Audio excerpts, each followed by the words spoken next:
Et comme thème, plus précisément comme fil rouge de l'Allemagne, nous avons choisi le laboratoire allemand. Et quel meilleur sujet pour illustrer ce laboratoire allemand que de parler des questions énergétiques et notamment de la sortie du nucléaire. C'est ce qu'on s'est dit. Et donc, avec Romy Strassenburg, qui est l'autre journaliste voilà, tout le monde cherche Romy, c'est la jolie jeune femme en rouge, voilà. Moi, je m'appelle Frédéric Lemaître, je suis journaliste au Monde. J'ai été correspondant du Monde en Allemagne de 2010 à 2016. Et Romy, comme vous pouvez le voir, est plus jeune, plus femme, plus allemande que moi. Et donc, elle avait toutes les qualités pour me compléter. Et tous les deux, nous avons concocté ce programme allemand pendant les 4 jours. Et donc, nous allons inaugurer et lancer ce programme avec Andreas Rüdinger. Je fais exprès d'hésiter, non pas parce que je ne connais pas son nom, mais parce que Andreas Rüdinger est allemand, mais il parle tellement bien français, il est en France depuis tellement de temps, que lui-même sur son téléphone portable dit Andreas Rüdinger. Donc voilà, ça fait partie d'ailleurs du paysage franco-allemand. Hein. Je pense que le franco-allemand existe, et des gens comme Romy et comme Andreas illustrent cette réalité. Et Andreas Rüdinger est scientifique et chercheur associé à l'IDRI, l'Institut pour le développement durable et les relations internationales, qui est un institut de Sciences Po qui a été créé par Laurence Toubiana, vous savez, cette femme qui était la cheville ouvrière de la COP 21. Et Andreas est spécialiste des questions énergétiques. Il nous disait, je dis ça pour les questions que vous pourrez également lui poser, qu'il travaille également en ce moment sur les questions de la remunicipalisation des questions énergétiques dans les communes en Europe, notamment en France et en Allemagne. Donc, je dis ça pour élargir le débat, parce qu'a priori, je ne vais pas lui poser, moi, de questions là-dessus, mais à la fin de sa présentation, vous pourrez évidemment lui poser toutes les questions que vous voudrez. Alors, bon, Andreas, on peut rappeler le contexte. L'Allemagne, les gouvernements de gauche, au début des années 2000, avaient décidé de sortir du nucléaire dans les années 2020. Angela Merkel, lors de son second mandat en 2010, a décidé au contraire de prolonger la durée de vie des centrales nucléaires. C'était un des thèmes de sa coalition avec le Parti libéral. Arrive l'accident nucléaire de Fukushima en mars 2011, et là, changement total de paradigme. Angela Merkel décide de fermer d'ici 2022 les 17 réacteurs nucléaires qu'avait l'Allemagne. Le nucléaire avait beaucoup moins d'importance qu'en France, mais néanmoins, c'est une part considérable dans la production énergique, la production d'électricité. Andreas va nous en parler. Et depuis, donc, les réacteurs ferment les uns après les autres, et il faut bien remplacer ce nucléaire. On va voir par quoi. Et c'est un changement qui s'est fait donc de manière précipitée, qui a un peu étonné les Allemands, parce que ça ne correspondait pas à la philosophie d'Angela Merkel, qui était réputée jusque-là pour sa prudence. Nous verrons aussi pourquoi elle a pris cette décision. Et là, maintenant, on est au milieu du gué. On ne peut pas dire encore ça a réussi, on ne peut pas dire ça a raté. Ce que l'on peut dire, c'est que cette décision a été prise de manière nationale et qu'elle va avoir un impact sur l'ensemble de l'Europe, notamment sur la France. Elle a relancé, elle continue de relancer les débats sur la transition énergétique en Europe, notamment en France, mais également elle pose des problèmes quotidiens de circulation d'énergie, d'achat et de vente de l'électricité sur le continent. Donc Andreas, je vous laisse un peu déjà planter le décor. Vous, quel bilan vous faites 6 ans après cette décision, et donc 5 ans après la mise en œuvre totale et effective de cette sortie du nucléaire? Où en est l'Allemagne aujourd'hui? Et puis après, je vous poserai des questions plus précises. Bonjour à tous, merci Frédéric. Alors, vous l'avez rappelé, la décision, elle ne date pas de 2011.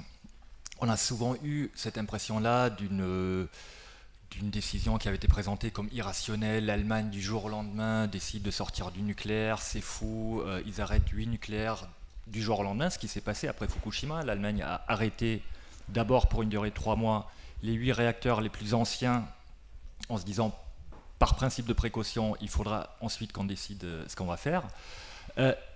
Après, dans ce qui avait été fait avant, notamment en 2010, la coalition entre le CDU et le FDP, ce qui est intéressant de voir, c'est qu'en fait, Merkel n'a jamais remis en question la décision de sortir du nucléaire. En fait, ça, à ce moment-là, à partir du début des années 2000, ça faisait partie des acquis du paysage politique allemand. Et la question, c'était à quel horizon est-ce qu'il faut y aller, à quel horizon est-ce qu'on va y arriver. Et quand elle avait décidé de prolonger d'à peu près 10 ans la durée de vie des réacteurs, c'était avant tout pour des raisons économiques. Mais sans remettre en cause l'argument principal qui était de dire que ce n'est pas forcément une énergie sûre, et à partir du moment où on a les alternatives, qu'on peut s'en passer, on va le faire. Donc ce qui s'est passé en 2011, en fait, c'était pas si radical que ça. Si on regarde les chiffres derrière, en fait, ce que Merkel a fait avec le fameux Energiewende, le concept énergétique lancé en 2011, c'est de revenir au calendrier de sortie du nucléaire qui avait été initialement décidé en 2000 par le gouvernement Schröder. Donc en fait, c'est pas totalement nouveau. Elle ne fait que revenir sur une décision qu'elle avait prise par son gouvernement en 2010, mais on retourne au calendrier initial.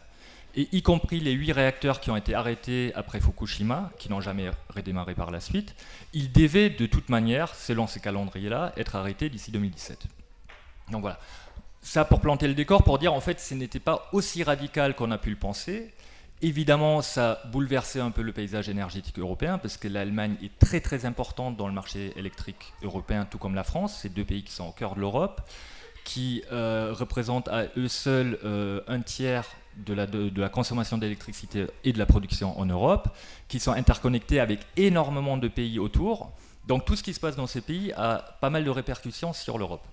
Et la première crainte qu'on avait, notamment en France, après cette décision de mars 2011, qui ensuite a été validée légalement par le politique en juin, c'était de dire « Ah mais l'Allemagne ne va plus produire assez d'électricité et en fait, ils vont fermer leurs centrales nucléaires, mais ils vont de plus en plus importer notre nucléaire à nous. » Le nucléaire, ça représentait, si je ne m'abuse, à peu près 25% de la production d'électricité en Allemagne en 2011. Un peu moins. En 2010, environ 20%. Mais voilà, donc c'est beaucoup moins important que les 75% qu'on a en France, mais c'est tout de même assez important pour bouleverser un peu, enfin créer des contraintes en tout cas dans le paysage électrique en Allemagne. Donc effectivement, en 2011, c'était la seule année où, pour la première fois depuis 5 à 10 ans, l'Allemagne, sur toute l'année, était importatrice nette d'électricité vis-à-vis de la France. Et donc en France, il y avait beaucoup d'observateurs qui disaient « Non, mais regardez, c'est pas logique, ils ferment leurs centrales pour ensuite importer du nucléaire de chez nous. » Non seulement c'est pas logique, mais c'est même hypocrite. C'est un peu hypocrite, voilà. En fait, c'était très temporaire. Assez rapidement après, l'Allemagne est devenue exportatrice nette d'électricité de nouveau, y compris vis-à-vis de la France. Ce que peu de gens savent, en fait, on achète plus de courant d'Allemagne qu'on en vend en Allemagne. Notamment en hiver, parce qu'on a le chauffage électrique, qui est très répandu en France, un tiers des logements, et qu'il faut bien produire cette électricité-là, et pendant les grands pics de froid, souvent on a du mal à subvenir à nos besoins si on n'ouvre pas toutes les vannes avec nos pays voisins. Ce qui se passe aujourd'hui, 6 ans après, c'est que globalement, l'Allemagne a tenu son pari. C'est-à-dire que quand on regarde la baisse de production nucléaire depuis 2010, on est à peu près 50 TWh, et les énergies renouvelables électriques, pendant ces 6 ans-là, ont augmenté leur production d'environ 85 TWh. Donc beaucoup plus qu'il en faut pour compenser uniquement en termes de production la perte du nucléaire. Après, il y a d'autres choses qui sont passées derrière.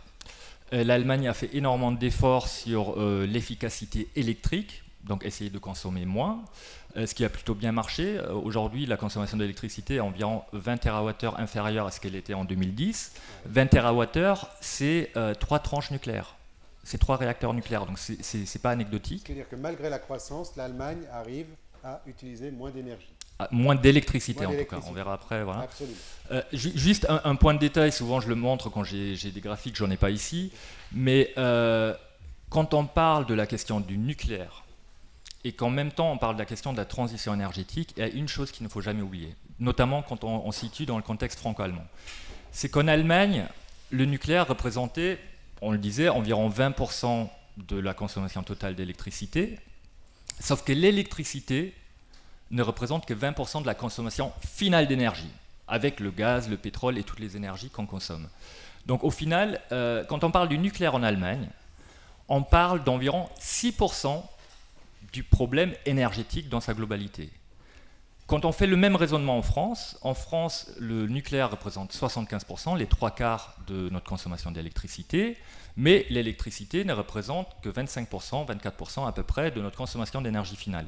Donc même en France, le nucléaire aujourd'hui ne représente que 18% de notre enjeu énergétique global. Et ça, il ne faut jamais l'oublier, parce que c'est un enjeu qui est très politisé, qui est très politique, la preuve, vous êtes tous là, mais quand on parle énergie de manière générale, quand on parle de transition énergétique à long terme, il faut penser beaucoup plus grand. Voilà. Mais tout ça pour dire que pour l'instant, l'Allemagne tient son pari, le nucléaire a été compensé par des renouvelables et de l'efficacité énergétique.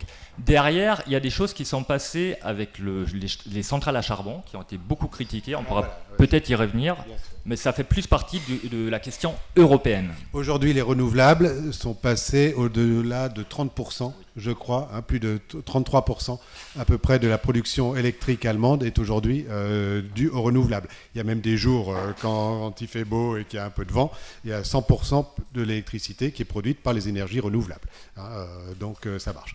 Néanmoins, il y a des jours où la demande est très forte et justement, il n'y a pas de vent, où il ne fait pas beau, les énergies renouvelables ne marchent pas 365 jours par an et donc on doit faire appel à d'autres énergies, notamment le charbon et le gaz, et là, le bilan est peut-être moins favorable. Alors, juste avant de vous laisser répondre, il y a encore 2 places là au premier rang, il y a encore quelques chaises libres, donc n'hésitez pas à les prendre et merci d'être là. Andreas. Alors justement, sur cette question, en fait, pour moi, il y a 2 questions séparées qu'on met souvent ensemble alors qu'elles peuvent être traitées séparément. Il y a l'enjeu du charbon, qui aujourd'hui, au-delà de la sortie du nucléaire, représente le vrai défi pour la transition énergétique allemande. La sortie du nucléaire, même si ce n'est pas encore fait, on peut considérer que c'est réglé. Et ça n'a jamais été le grand problème pour la transition énergétique allemande, ça a été quelque part, moi j'ai souvent dit, c'est le catalyseur. C'est le déclencheur d'une réflexion politique beaucoup plus large et plus ambitieuse sur les questions énergétiques, mais ça ne fait que commencer. Derrière, il faut se libérer du charbon, qui aujourd'hui en Allemagne représente toujours 45%. C'est important, là, vous dites ça comme une banalité, mais c'est quand même, oui. Je veux dire, c'est énorme quand même là ce que vous dites. Je veux dire, c'est pas si évident que ça de pouvoir dire, bon, aujourd'hui, la sortie du nucléaire, c'est résolu. Et pourtant, oui, vous le dites. Oui, bien sûr. Alors, je dis pas que non, je dis pas que la question nucléaire est résolue. Absolument. Elle est beaucoup plus complexe que ça. Mais disons que la sortie du nucléaire, d'un point de vue purement raisonnement mix électrique, comment est-ce qu'on arrive à compenser la production qu'on perd? Ça fait plus débat, ça va se faire.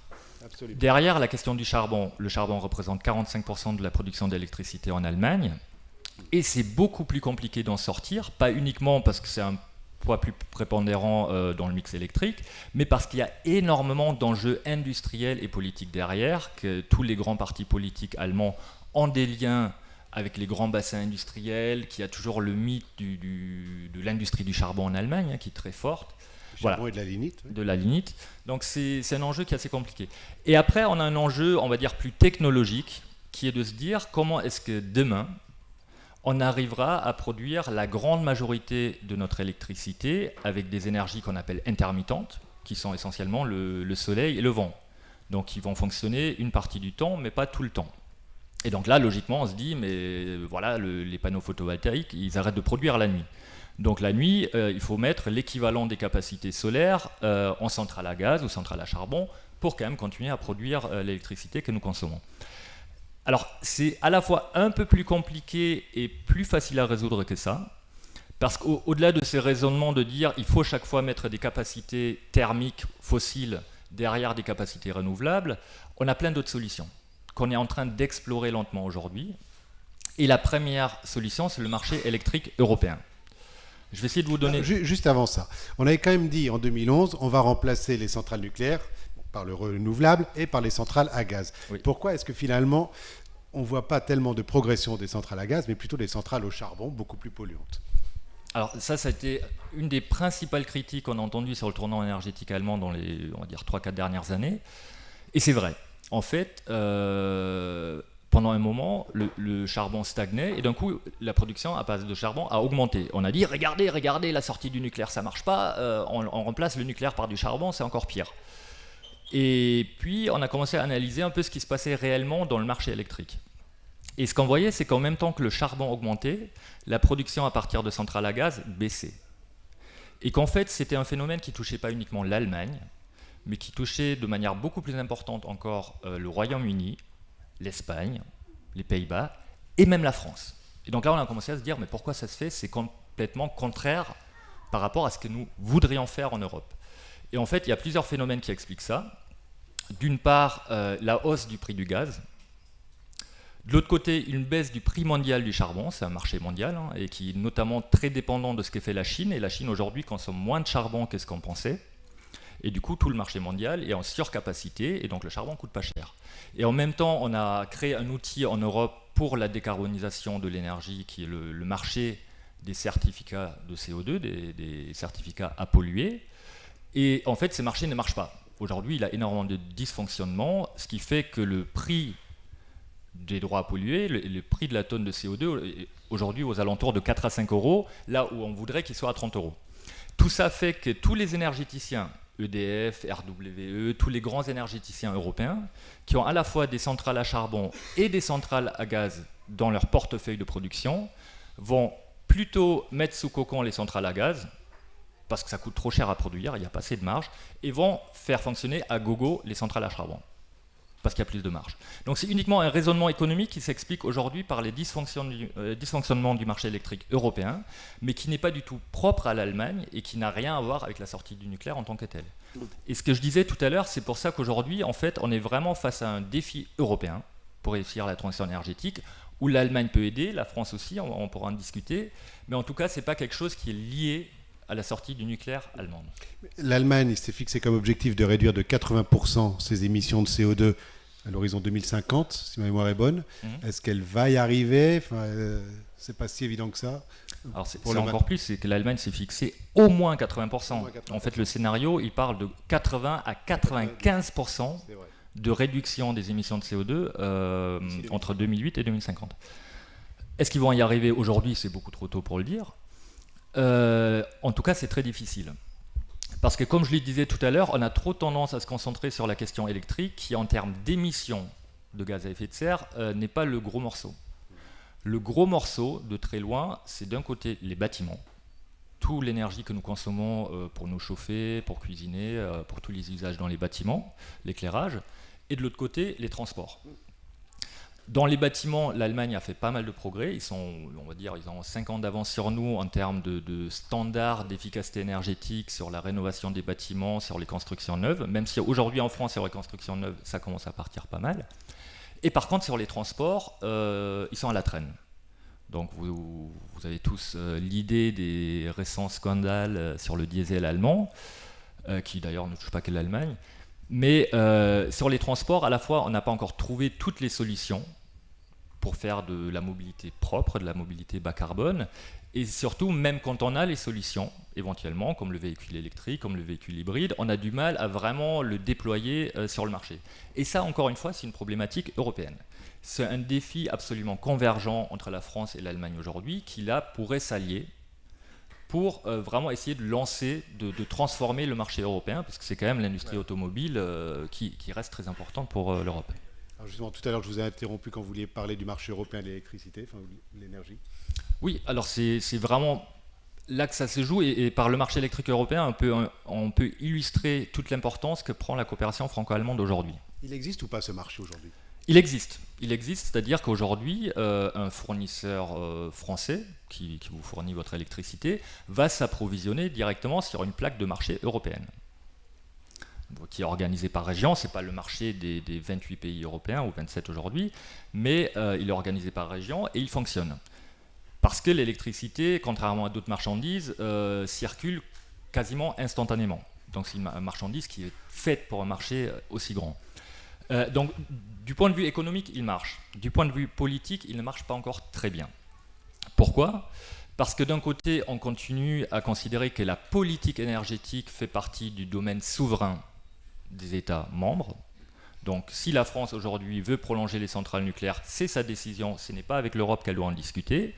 Si l'Allemagne veut fermer 8 réacteurs, elle le fait, elle n'a pas à en discuter. Pourtant, ça crée évidemment des déséquilibres sur les marchés voisins, parce que tous les marchés européens sont interconnectés. Donc, d'un point de vue politique, il y a ce problème-là de manque de coordination, de manque de gouvernance commune. Et puis, le deuxième problème que j'évoquais, c'est que les outils de politique économique qu'on a mis en place, notamment le fameux marché carbone, aujourd'hui ne marchent pas. Et à partir du moment où les instruments européens sont défaillants, évidemment que les États vont prendre l'initiative de gérer par eux-mêmes. Et quand je parlais de la coopération franco-allemande, c'est parce qu'en ce moment, avec le nouveau gouvernement français, on a un peu un nouvel élan en termes de tentatives, d'initiatives franco-allemandes sur le domaine de l'énergie. Donc aujourd'hui, il y a un débat sur le fait de créer un prix plancher pour le carbone en Europe. Donc dire, même si le marché dysfonctionne et qu'il ne fixe pas le prix comme on voudrait qu'il soit, ben nous on va décider que le prix il sera au moins de 20 € ou 25 € la tonne, et après au-delà il peut fluctuer selon les lois de l'offre et de la demande. Donc il y a cette discussion-là. Il y a une autre discussion sur la coopération en matière de mobilité, et notamment de mobilité électrique, pour vraiment se dire comment est-ce qu'on arrive à la prochaine phase de déploiement des véhicules électriques de manière intelligente, parce que ce n'est pas évident non plus. Et puis il y a un troisième enjeu qui arrive aujourd'hui, c'est justement celui de la gestion intelligente des énergies renouvelables, de leur intégration dans le système électrique existant. Parce qu'il faut quand même rappeler une chose, c'est que quand on regarde la France et l'Allemagne, de manière assez caricaturale, les Français vont dire « Non mais les Allemands, ils n'ont rien compris, ils vont sortir du nucléaire, alors que le nucléaire c'est une énergie bas carbone, ils font n'importe quoi, et c'est on ne peut plus différent de ce qu'on fait nous. » Et de l'autre côté, les Allemands vont dire « Mais les Français, ils n'ont toujours pas compris, 58 réacteurs, etc. » Et en fait, quand on regarde ce qui se passe concrètement aujourd'hui en matière de transition énergétique, notamment avec la loi sur la transition énergétique qui a été adoptée en France en 2015, c'est qu'on a une convergence inédite en termes d'objectifs et d'enjeux entre les deux pays. La France aujourd'hui veut réduire la part du nucléaire de 75 à 50% dans son mix électrique. En fait, quand on fait le calcul, à consommation équivalente, ça fait à peu près 135 TWh de nucléaire à remplacer par autre chose. Ironiquement, en Allemagne, aller de 20% à 0% entre 2010 et 2023, c'est 135 TWh, 138 exactement, TWh à remplacer. L'enjeu est le même. Donc en fait, entre la France et l'Allemagne, aujourd'hui, cet enjeu est le même. L'Allemagne veut atteindre 40% d'électricité renouvelable d'ici 2020. Et ensuite, aller de manière croissante. La France, aujourd'hui, veut atteindre 40% d'électricité renouvelable en 2030. Les deux pays, et ça on n'en parle pas assez, ont fait de la maîtrise de la demande énergétique, de l'efficacité énergétique, vraiment le fil conducteur de leur politique de transition énergétique. Et là, ironie du sort, la France, d'ici 2050, vise à réduire par un facteur 2 sa consommation d'énergie finale, ce qui est énorme. Et l'Allemagne vise également à réduire de 50% sa consommation d'énergie d'ici 2050. Donc il y a plus de convergence, en réalité, que ce que l'on dit habituellement. Moi, j'aurais même tendance à dire qu'il n'y a que des convergences, du moins si on regarde vers le futur. Et on a trop tendance à regarder vers le passé pour se dire on ne peut pas travailler ensemble dans l'avenir. Merci. Une des critiques qui avait été faite aussi à l'Energiewende 2, c'était de dire que dans les faits, elle a tué les grands opérateurs industriels énergétiques allemands, E.ON, RWE, etc. Et que du coup, là, l'Allemagne a commis une erreur industrielle majeure. Qu'en pensez-vous ? Alors ça dépend si on considère que l'Allemagne est une boîte noire ou pas. En fait, l'Allemagne, c'est comme toutes les sociétés, comme tous les pays, c'est des acteurs. C'est des acteurs, c'est des intérêts divergents. Il y a les industriels énergéticiens d'un côté, il y a les politiques, il y a la société civile, etc.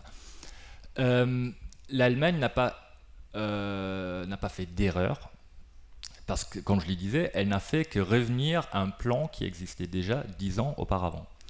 Donc, si les industriels énergéticiens, les 4 grands énergéticiens allemands, ont effectivement été en crise depuis, c'est qu'en fait, on peut dire d'un côté, ils ont peut-être mal anticipé des décisions politiques qui avaient été prises. C'est-à-dire qu'ils n'y ont pas cru. Ils se sont dit, en fait, bon, ça nous arrange pas, mais il faudra bien espérer qu'un gouvernement arrivera qui va renverser tout ça et puis on continuera à exploiter nos centrales nucléaires. Ils n'y ont pas cru. Et en fait, c'est pas propre aux énergéticiens allemands, c'est dans toute l'Europe. Les grands électriciens, en fait, ont sous-estimé la transformation qui était en cours de s'opérer avec l'arrivée des énergies renouvelables. Il faut rappeler qu'en Europe, des objectifs sur le développement des énergies renouvelables, et notamment sur l'électricité renouvelable, on en a depuis 2003, la première directive sur les énergies renouvelables. Personne n'y a cru, ils ont dit on continue comme avant, on investit dans des centrales thermiques fossiles, notamment des centrales à gaz, et puis de toute manière, la consommation d'électricité, elle ne peut qu'augmenter. Manque de bol, entre-temps, il y a la crise économique qui est passée par là, crise financière à partir de 2007 qui se transforme en crise économique. La consommation d'électricité en Europe, déjà, elle stagnait, ensuite, elle chute, et on se retrouve avec des surcapacités énormes dans le marché électrique européen qui existent toujours aujourd'hui. On peut produire trop d'électricité par rapport à ce qu'on consomme dans toute l'Europe. Du coup, le prix baisse. Le prix du marché du gros européen, aujourd'hui, il tourne aux alentours de 25-30 euros, là où à un moment, il était dans les 60-70 euros. Donc les énergéticiens font moins d'argent et ils vont blâmer les politiques. Et c'est un débat qu'on n'a pas uniquement en Allemagne, c'est un débat qu'on a aujourd'hui en France aussi, parce que EDF va très mal aujourd'hui. Les énergéticiens anglais vont très mal. Et on est un peu au moment critique d'une phase de transformation, où les anciens acteurs ont le choix de soit mourir avec le modèle sur lequel ils ont vécu pendant 30, 40, 50 ans. On peut faire le parallèle avec General Motors, dans l'industrie automobile par exemple, ou de se dire on va accompagner ces changements, même si on prend le train un peu tardivement, on saute quand même dessus et on s'adapte, et on essaye de comprendre quel sera notre rôle dans un système énergétique nouveau de demain. Et de manière assez intéressante, c'est ce qui s'est passé en Allemagne. Les trois grands énergéticiens, et notamment c'était très visible chez E.ON et RWE, ils ont d'abord perdu de la valeur. En fait, ils ont divisé par deux leur cotation boursière. Ils ont dû envoyer dehors énormément de gens. On parlait de 8 000, 10 000 destructions d'emplois à ce moment-là. Et aujourd'hui, en fait, ils se sont dit, on va se préparer pour l'avenir. Ils ont scindé leur grande structure, leur grande entreprise en deux. Ils ont mis d'un côté tous les actifs anciens, les centrales nucléaires dont on sait qu'elles vont fermer, les centrales à charbon dont on sait qu'elles vont fermer dans les 10-20 ans, et de l'autre côté, elles ont créé une branche nouvelle, avec les énergies renouvelables, avec notamment tout ce qui est innovation pour la gestion des systèmes. En se disant, nous demain, on ne sera plus les producteurs d'électricité, on n'aura plus ce monopole-là. Demain, chacun va produire sur son toit, les gens vont se mettre en coopérative, ils vont créer des éoliennes chez eux. Oui, ça c'est justement la question que je voulais vous poser. Est-ce que les énergies renouvelables vont être le fait des acteurs traditionnels qui vont se renouveler justement, ou est-ce qu'on va voir apparaître de nouveaux acteurs, et dans ce cas, qui sont-ils? Est-ce que ce ne sont que des PME, des start-up des énergies, ou au contraire, est-ce qu'il va y avoir de grands champions des énergies renouvelables? On voit les deux. Ouais. Et selon les pays et les structures de marché, les deux sont possibles. En Allemagne, en fait, un des aspects aujourd'hui les plus marquants de la transition énergétique, mais des moins connus, c'est que en fait, les énergies renouvelables qui ont été développées depuis le début des années 2000 ne sont pas justement en possession des grands énergéticiens, mais appartiennent aux citoyens. La moitié des capacités d'électricité renouvelable installées en Allemagne appartiennent à des citoyens comme vous et moi. Soit individuellement, le panneau photovoltaïque sur le toit, mais surtout collectivement. Il y a plus de 1000 coopératives citoyennes de production d'énergie renouvelable qui sont créées en Allemagne depuis 2000. Donc on voit qu'il y a une vraie transformation dans la structure du marché, et c'est assez intéressant parce que du coup les acteurs historiques vont changer de positionnement, et aujourd'hui il y en a certains comme RWE le disent formellement, ils disent nous demain on ne sera pas le producteur d'énergie, on sera le facilitateur du système. C'est nous qui allons créer le lien entre la production et la demande. Donc c'est toute la question des réseaux, des systèmes intelligents, etc. Je me fais toujours l'avocat du diable. Certains disaient, oui, mais si le développement des énergies renouvelables s'est fait si rapidement dans les années 2000, et si tous les agriculteurs allemands sont mis à mettre des panneaux voltaïques sur leurs installations, c'est non pas parce qu'ils étaient écologiques, mais parce que c'était subventionné. On leur garantissait pendant 20 ans le prix auquel leur électricité va leur faire acheter. Donc tout ça, c'est pas rationnellement économique. Qu'est-ce que vous répondez à cet argument ? J'aime beaucoup la question économique parce que quand je donne des cours sur la transition énergétique, pour parler de la dimension économique, parce que c'est très important, combien ça coûte, combien d'investissements, quel coût de l'électricité, je leur dis, la première chose qu'il ne faut jamais oublier quand on parle d'économie, c'est que c'est du constructivisme pur et dur. L'économie, c'est quelque chose que l'homme s'est inventé pour lui-même. La nature ne va pas compter en dollars ni en euros. Donc si on parle du changement climatique comme un problème global écologique, la dimension économique, elle arrive après. Et c'est aussi du constructivisme parce que quelque part, c'est nous qui décidons du prix des choses. Quand on dit politiquement, on met en place un marché du carbone et qu'on décide demain, la tonne de carbone vaut 30 €. C'est nous qui le décidons. Ce n'est pas la nature, ce n'est pas un acteur exogène. Quand on met en place des politiques justement de soutien aux énergies renouvelables, des subventions, c'est aussi un outil économique. Ce n'est pas juste pour faciliter le déploiement aujourd'hui, c'est surtout pour faire en sorte que le prix des technologies va baisser à l'avenir. Et si on prend l'exemple du photovoltaïque qui est le plus marquant, c'est exactement ce qui s'est passé. On a eu le grand boom du photovoltaïque en Europe à partir de 2009. 2009, 2010, 2011, l'Allemagne représente 50% du marché mondial des panneaux photovoltaïques, avant que la Chine notamment se mette dedans. Et du coup, ils payent au prix fort les débuts de cette technologie. Aujourd'hui, 5 ans après, le coût de production de l'électricité photovoltaïque a été divisé par 7 ou par 8. Si on prend les derniers records mondiaux en termes de production photovoltaïque, en termes de coûts, on a des installations en Inde qui produisent à 30 $ le mégawattheure. Beaucoup moins qu'une centrale à charbon, beaucoup moins qu'une centrale nucléaire qu'il faudrait construire aujourd'hui. Alors en Europe, un des derniers projets dont j'ai connaissance, c'est un développeur allemand qui a fait un projet en Espagne où il a annoncé un coût à la sortie de moins de 40 € le mégawattheure, où il a dit, nous on n'a pas besoin de subvention. On ne va même pas demander, on va juste faire notre projet et considérer que cette électricité, elle est assez compétitive pour qu'on la vende directement sur le marché. En Allemagne, il y a eu des appels d'offres récemment pour l'éolien offshore, donc l'éolien sur la mer, sur l'eau, et pour des centrales à construire à partir de 2022-2023. Et là aussi, dans les candidatures, il y a des projets qui ont été proposés sans subvention, qui ont dit en 2023, on pourra produire de l'électricité offshore sans aucune subvention derrière. Donc on voit bien que les outils économiques, ils marchent. Et ce qu'on peut dire derrière, il y a deux manières de voir la chose. Soit on dit l'Allemagne a tout faux. Regardez, ils portent aujourd'hui, ils doivent compenser chaque année 20 milliards d'euros de surcoût dû à la production d'électricité renouvelable, qui est payée, compensée par tous les utilisateurs comme vous et moi. Il y a une deuxième manière de voir les choses, c'est... L'électricité est plus chère en Allemagne qu'en France pour un particulier. Oui, 2 fois plus cher, mais pour d'autres raisons. Enfin, pas uniquement pour celle-là. Mais il y a une deuxième manière de voir la chose, c'est de se dire heureusement que l'Allemagne a fait ça, parce que sinon en fait ces sauts technologiques, il serait arrivé 10 ans plus tard, et aujourd'hui en Inde, en Chine, en Afrique, au Texas, on ne pourrait pas produire du photovoltaïque de manière aussi compétitive. Donc quelque part c'est un des pays les plus riches de la planète qui paye pour le progrès technologique qui là bénéficie à la planète entière. Donc c'est pas plus mal. Quelque part on peut aussi le voir comme ça. C'est une véritable politique industrielle qui n'a pas dit son nom, mais qu'on aurait appelé comme ça en France.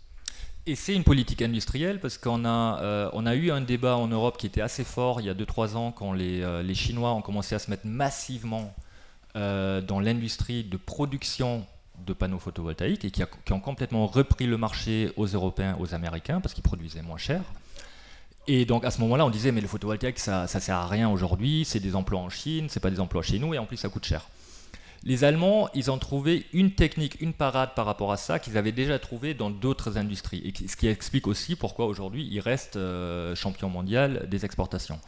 C'est qu'en fait, ils se sont dit, bon, certes, on ne va plus produire les panneaux photovoltaïques pour le monde entier, mais dans ce cas-là, au moins, on a le savoir-faire pour produire les machines qui vont produire les panneaux photovoltaïques.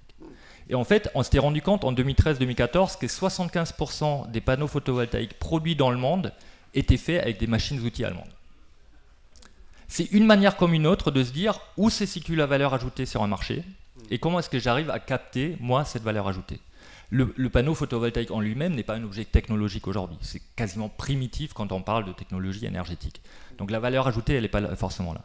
Elle est dans les machines-outils et elle est également dans tous ce qu'on appelle les appareils auxiliaires, les ondulateurs, inverseurs, etc., qui vont permettre au panneau de marcher et à l'installation de fonctionner. Merci. Merci pour cet exposé liminaire. On va peut-être passer aux questions. Moi, j'en avais une plus politique.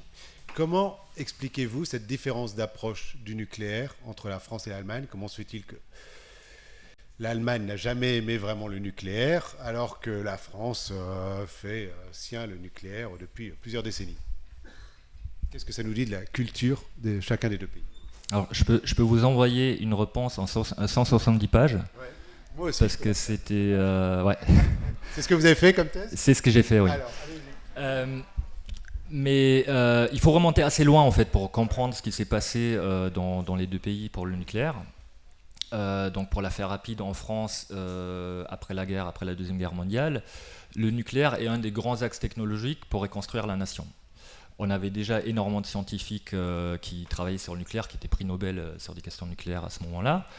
Et c'est un des grands axes pour récréer la pseudo, le rayonnement français, comme le disait Gabriel Hecht dans son livre sur le nucléaire. Donc ça fait vraiment, à la fois politiquement, symboliquement, scientifiquement, c'est un vrai axe pour la reconstruction en France, avec évidemment derrière pas forcément la question du nucléaire civil, mais de l'arme nucléaire. En fait, on fait des tests dès les années 50, où on est toujours en train de raconter aux Nations Unies que c'est uniquement pour du nucléaire civil. Le vrai objectif du Conseil de la Résistance et des premiers gouvernements de la Ve République, c'est l'arme nucléaire. De De Gaulle au Parti communiste, il y a eu voilà. une là-dessus. Et donc, on y arrive assez rapidement, et ça, c'est un vrai acquis, on va dire, de l'histoire moderne française. L'Allemagne, à ce moment-là, est sous occupation, après la guerre. On interdit toute recherche sur le nucléaire. Et du coup, en fait, l'Allemagne, à ce moment-là, prend 10-15 ans de retard. Donc déjà, voilà. Il n'y a aucun attachement à l'arme nucléaire, parce que le mouvement pacifiste est très fort en Allemagne, et que même s'il y avait des responsables politiques qui voulaient en fait développer l'arme nucléaire à un moment donné, forcément avec l'occupation ça marche pas. Et donc, le nucléaire, c'est aussi point de vue allemand, au clair, aussi Hiroshima, conséquence de la Deuxième Guerre mondiale aussi, qui est provoquée par l'Allemagne, etc. Donc, oui, il y a un ressenti, il y a totalement différent. Une conscience, on va dire collective, qui est très très différente par rapport à l'utilité éventuelle du nucléaire. Le nucléaire, en termes de production d'électricité, arrive en Allemagne dans les années 70, sauf que les opérateurs n'en veulent pas. Parce qu'ils ont assez de charbon, ils disent mais qu'est-ce qu'on va faire avec ça, ça ne nous sert pas. Et l'État allemand est obligé de leur donner beaucoup d'argent, de subventionner énormément la construction des premières centrales nucléaires en Allemagne pour que ça marche. L'Allemagne, n'ayant pas sa propre technologie nucléaire, va tout importer des États-Unis. Il y a à ce moment-là un fameux programme Atoms for Peace, qui avait été lancé par les États-Unis pour justement vendre le nucléaire dans le monde entier. En France, c'est tout l'inverse. En France, à ce moment-là, on a développé notre propre filière technologique nucléaire, filière graphite-gaz. On n'a pas de pétrole, mais on a des idées. On n'a pas de pétrole, mais on a des idées. On a le plan Mesmer en 73. Donc, en fait, le nucléaire est un vrai axe stratégique qui va bien au-delà de la question énergétique. On a toujours le lien avec l'armement, parce que les centrales nucléaires, il ne faut pas l'oublier, aujourd'hui produisent le plutonium qui va être utilisé pour l'armement. Donc ce lien est très fort. Il est encore aujourd'hui existant dans le CEA, le commissariat à l'énergie atomique, qui a depuis un peu changé de nom, mais voilà. Et on crée en France toute la filière technologique, la filière industrielle qui va avec, c'est-à-dire qu'aujourd'hui, on est un des seuls pays au monde à avoir un cycle complet de la production du combustible nucléaire, en passant par la fabrication, conception des centrales, jusqu'au retraitement des combustibles usés, extraction du plutonium, etc. etc. Donc la place que ça occupe, y compris dans l'inconscient collectif politique, aujourd'hui n'est pas du tout la même, et ce qui évidemment explique beaucoup de blocages derrière par rapport à la question. Dans l'histoire un peu plus moderne, pour fermer la parenthèse, on peut aussi rajouter les différences dans le développement du mouvement écologiste entre les deux pays, qui est beaucoup plus important dans les années 70 en Allemagne. Et en fait, ce qui fait la grande différence pour le mouvement antinucléaire, qui avait également commencé à se développer à ce moment-là en France, c'est qu'en Allemagne, il arrive très vite à faire la jonction avec le mouvement pacifiste, justement sur la question de l'armement et du nucléaire. Et ce qui lui donne une portée beaucoup plus grande, ce qui génère le développement d'un parti écologiste, les Verts en Allemagne, qui est beaucoup plus important aujourd'hui qu'en France. Et tout ça a quand même aidé à ce que la question soit politisée très différemment par rapport à la France. Il ne faut pas oublier qu'en France, le premier débat officiel national sur les questions énergétiques dans lequel on incluait le nucléaire a eu lieu en 2013. Le Grenelle de l'environnement organisé sous Sarkozy en 2007, on avait le droit de parler de tout, toutes les questions écologiques, de l'agriculture, les pesticides, l'énergie, les énergies renouvelables, l'efficacité énergétique, mais pas le nucléaire. Et c'est uniquement avec le débat qui a été initié par Hollande, le fameux débat national sur la transition énergétique, qu'on a aussi considéré cette question-là. Très bien. Merci beaucoup. La parole est à vous. Monsieur, voilà. Allez-y. On a une dizaine de minutes. Donc allez-y. Je suis étonné que... la question que je me pose, que devient le projet ITER et l'énergie de fusion? Parce que vous avez mentionné que nous avons tout en France, mais nous avons aussi le projet ITER, peut-être dans 20-30 ans, qui va... Enfin oui, ça fait 10 ans que c'est 20-30 ans. Alors, je n'en entends plus parler depuis 10 ans et j'ai un peu travaillé là-dessus. ITER, allez. Qu'est-ce que c'est ITER? Est-ce que vous pouvez préciser? Alors, ITER, c'est l'installation européenne de recherche sur le développement de la fusion nucléaire. Mondial, excusez-moi. Donc, qui est situé en France du côté de Cadarache, dans le sud-est. Et alors, donc ces projets-là, c'est un peu le rêve de tous les scientifiques sur l'énergie, parce que si on arrive à maîtriser la fusion nucléaire, on arrive à produire de l'énergie quasiment de manière illimitée pour subvenir à tous les besoins. Le grand problème de la fusion nucléaire, c'est qu'elle arrive trop tard. C'est qu'en soi, même si on arrive à la maîtriser un jour, déjà elle pose les mêmes questions en termes de dangerosité, même si on dit qu'on peut la maîtriser, mais c'est quand même pas évident.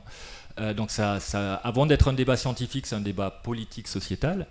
Et puis en fait, au début, on pensait qu'on allait réussir à développer la fusion d'ici 2030, ensuite 2040, ensuite 2050. Aujourd'hui, on est au plus tôt sur 2060. Manque de bol, la question climatique mondiale, aujourd'hui, l'horizon de temps qu'on vit, c'est 2050. En 2050, il faut que le gros de la transition énergétique soit fait au niveau mondial. Il faut évidemment aller encore plus loin, parce qu'aujourd'hui, on parle de la neutralité carbone, en France pour 2040, dans le monde pour 2050 à 2100. Mais voilà. Donc ce n'est pas la technologie qui va nous sauver par rapport à ça. Et en tout cas, dans le champ sur lequel je travaille moi, qui est plutôt les débats politiques sur l'énergie aujourd'hui, ça n'a aucune importance. C'est même pas considéré. Merci. Autre question? Monsieur, et après monsieur. Oui, donc je vais mettre un petit peu les pieds dans le plat à travers 3 remarques. La première remarque, c'est sur l'électricité renouvelable, parce que beaucoup d'électricité qui nous est vendue comme étant renouvelable ne l'est pas tant que ça, notamment en certains cas dans l'hydraulique, dans l'éolien et dans la biomasse. Donc, par exemple, il y a un projet notamment de centrale à biomasse pour produire de l'électricité à Gardanne, qui est financé entre autres par l'Union européenne, avec comme opérateur E.ON, qui est vraiment une catastrophe d'un point de vue environnemental, social et économique. Ça, c'est le premier point. Le deuxième point, c'est sur le marché d'électricité, dont on nous a fait une présentation un peu idyllique. L'EPEX pose quand même 2 problèmes, à mon avis, très importants. Le premier problème, c'est que c'est un marché financier où il y a de la spéculation.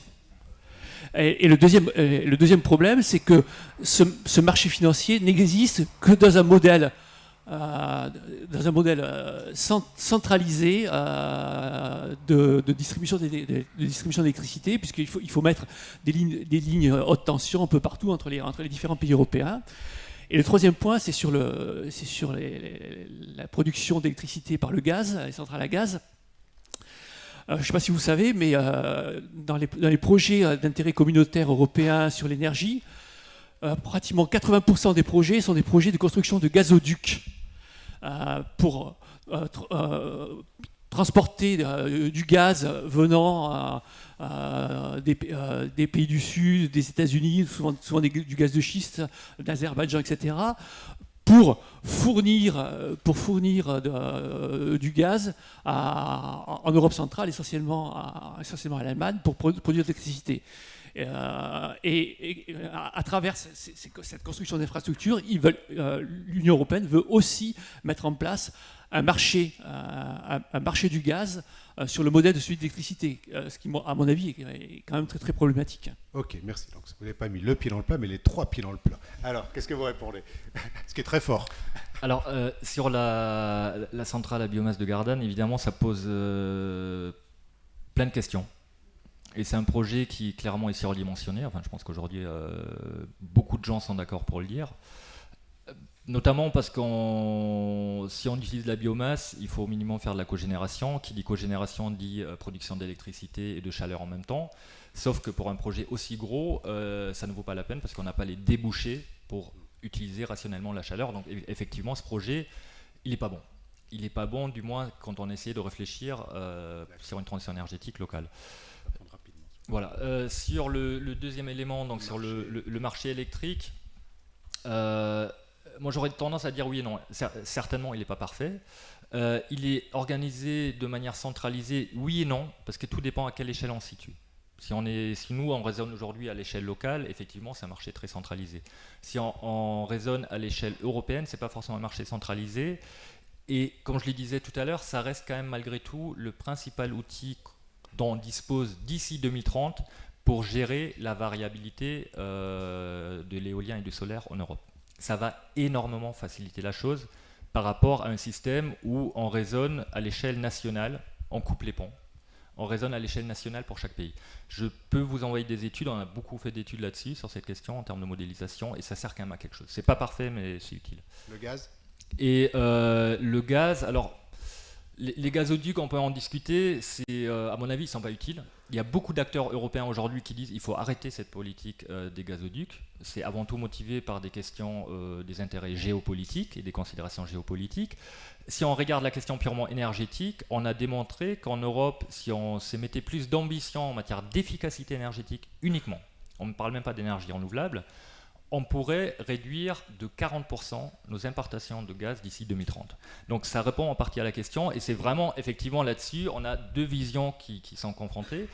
Heureusement, aujourd'hui, le Parlement européen reprend un peu le débat et dit qu'il faut aller plus en avant. Ok, merci. Monsieur, vous avez une question, et puis Oui. la dame à côté de vous, puis après... théoriquement, ce n'était pas vous, monsieur. Alors, allez-y, posez-la, même si c'était... Rapide, Très rapidement, une parce qu'il nous remarque reste 5 et minutes. une question sur le nucléaire français. On dit toujours on est au top et tout. Ouais. Vous en avez un peu parlé tout à l'heure, vous avez parlé le CEA, il avait développé des réacteurs graphite gaz, sauf qu'il y en a eu 3 de fait. Les 3 ont été arrêtés, dont une catastrophe. Ça fait jusqu'en les années 80 qu'on prend le système américain, donc Westinghouse à eau pressurisée. Donc là-dessus, je pense qu'il y a un mythe. Et le deuxième point qui était fondamental nucléaire, c'est l'enrichissement par l'uranium. On avait fait une solution de diffusion gazeuse et on a pris les centrifugeuses que tout le monde connaît. Donc, enfin bref, là-dessus, c'est un peu... Oui, sur le futur et la politique énergétique de la France, parce que comme vous l'avez dit tout à l'heure, l'Allemagne a une vraie construction industrielle. Areva, qui est quasiment mort, on va dire, avait fait un truc d'avenir, s'appelait le grid, c'était pour les distributions intelligentes d'électricité. Comme vous l'avez rappelé, c'est vraiment le point fort pour l'avenir, parce qu'on va faire de la production à petite échelle, mais à plein d'endroits. Comme ils ont eu besoin d'argent, au lieu de parier sur l'avenir, ils l'ont vendu. Ça devait être acheté par GE, qui sont passés un petit peu à côté. Ça a été repris par Alstom. GE a réussi à se venger un petit peu après en rachetant Alstom, dont une promesse pour le grid à moyenne échelle. Ça veut dire qu'en France, en fait, on avait 2 points forts pour l'avenir, le grid et tout ce qui était les systèmes de production d'électricité. On vient de perdre les 2. Donc la France et l'Europe, avec l'approbation de Bruxelles, comment on peut expliquer l'inexplicable? Ok, bon, ben merci. Andrés va répondre, mais monsieur au deuxième rang et madame, et après on arrête ici. Deux questions rapides. Comment vous, en tant que citoyen allemand, vous voyez le projet EPR dans le mix énergétique? Et on a abordé très rapidement la question des déchets. Comment l'Allemagne va traiter les déchets de ces centrales démantelées existantes? Ok, et madame? Merci. Moi, c'était plutôt pourquoi on ne voit jamais le nucléaire comme une énergie propre en termes d'émissions carbone.